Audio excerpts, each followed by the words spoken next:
है वैसे ही right to recall भी होना चाहिए। अगर देश का मतदाता अपने नेताओं को हायर कर सकता है तो वो नेताओं को फायर करने की शक्ति भी उसे मिलनी चाहिए।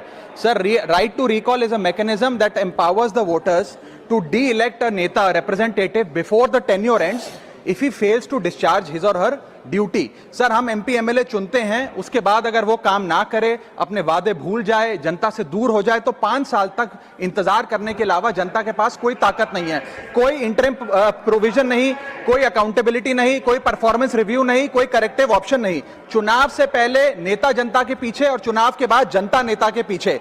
और सर, 5 साल is too long a period in this day and age. अगर एक गलत फैसला गलत नेता को चुनने का लिया तो लाखों लोगों का भविष्य अंधकार में जाता है और पूरा क्षेत्र पीछे जाता है। Sir, we can trust our voters to elect. हमें अपने मतदाता पे विश्वास करना चाहिए कि वो अपनी गलती बदल भी सके राइट टू रिकॉल की ताकत से। Sir, let me clarify that right to recall is not a weapon against politicians. It is an insurance policy for democracy. और भारत के संविधान में जब आप राष्ट्रपति को इंपीच कर सकते हैं टेन्योर के दौरान, उपराष्ट्रपति को हटाने का प्रावधान है, जजों को इंपीच करने के लिए प्रोसेस लेट डाउन है, यहां तक कि रूलिंग गवर्नमेंट के खिलाफ नो कॉन्फिडेंस मोशन लाकर आप सरकार बर्खास्त कर सकते हैं। तो एमपी एमएलए अगर आपका नॉन परफॉर्मिंग है तो उसको हटाने के लिए क्यों नहीं राइट टू रिकॉल मतदाता को देना चाहिए। दुनिया की 24 से ज्यादा डेमोक्रेसीज में राइट टू रिकॉल का मैकेनिज्म लागू है, जिसमें यूएस, कनाडा, स्विट्जरलैंड जैसे देश है। मैं आपको उदाहरण देता हूं सर, कैलिफोर्निया में गवर्नर क्रिस डेविस नाम के नेता 2002 में चुने गए।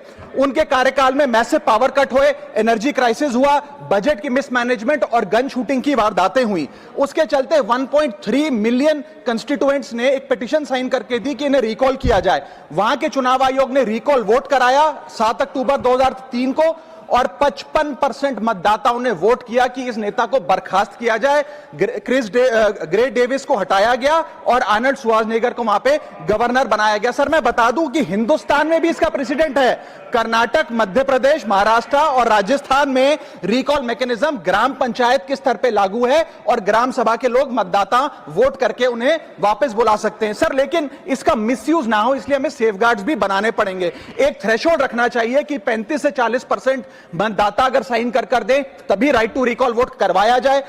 नेता को 18 महीने के लिए परफॉर्मेंस पीरियड देना चाहिए, कूलिंग ऑफ पीरियड, जिसमें उसे ना हटाया जाए। स्पेसिफिक ग्राउंड्स फॉर रिमूवल होने चाहिए ताकि फ्रिवलेस ग्राउंड्स ना हो और रिकॉल कम से कम 50% वोटों के बाद हो। ऐसा होगा तो पार्टियां भी ऐसे लोगों को टिकटें देंगी जो परफॉर्मर्स हो, ना कि नॉन परफॉर्मिंग एसेट, और भारत की डेमोक्रेसी मैच्योर होगी, सिटीजन एम्पावरमेंट बढ़ेगा and recall will give the voter the power to fix that right now. Sir, R Girirajan ji.